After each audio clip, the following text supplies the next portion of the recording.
Мектепте келечекте деген жер бетинде бейиш, элдердин ортосунда ынтымак, жакшы болот деп жазылыптыр. Жаңы заман болот депти. Адамдардын ден соолугу чың болот дептир. Эч ким өлбөйт деп жазылып. Өлүм болбойт, ый болбойт, Кандай өлүм болбойт? Sen ölбөйсүңбү? Sen ölбөйсүң бей. Өлгөндөр калды. Токто, сени жакындарың өлгөн эмес. Буга чейин адамдар өлүп атышат. Бирок келечекте өлүм болбогон бейиш жакшы заман келет экен да. Кандай капелиң бар сен ого?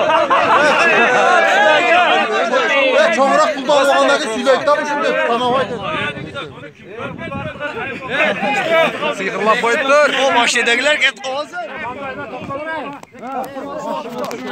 Bizim misal için biz Müslümanız ya. Vardı buzluklar. Müslüman üniversiteleri okuyacağız. Sen tutun musulman mı gel? Bu musulman mı gel? Sırağıcı da mı lan? Apan ağam tirik mi? İman geldirirsin. Hadi. Ülen var mı seni? Жараткан өзүнө гана сыйынабыз. Жараткан ким о? Аты неме? Кудайдын аты Жахаба.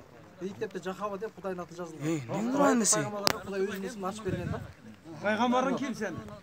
Бый китепти 40ка жакын пайгамбар жаздырган. Ким? Эң биринчи китепти Муса деген пайгамбар жазган. Андан кийин Сулайман, Дөтү деген көптөгөн пайгамбарлар ошол мектепти жазган. Akırkı tutunma peygamberler kim? Qaysi пайгамбарга ишенип ошон эргешип кетип атасың мисалы. Жок, пайгамбарлар деген Кудай жиберген да пайгамбарлар. Sen qayсы пайгамбардын үмөттөрү? 4000 деп айтылат. Ошол биздики эң акыркы Мухаммедке ишенебиз биз. Силер кимге ишенесиңер? Айтылачы. Кимди жолдоносуңар? Мен пайгамбарым, сенин пайгамбарыңды бербейбиз да. Кудай барды элдер үчүн өзүнүн ишендирип коёт. Sen qayсы erkeşesin oda? Bardığız ne kadar? Biri o biz peygamber.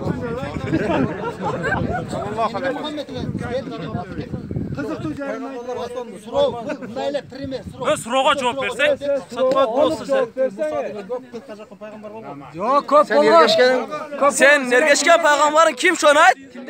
Adamlar geldi.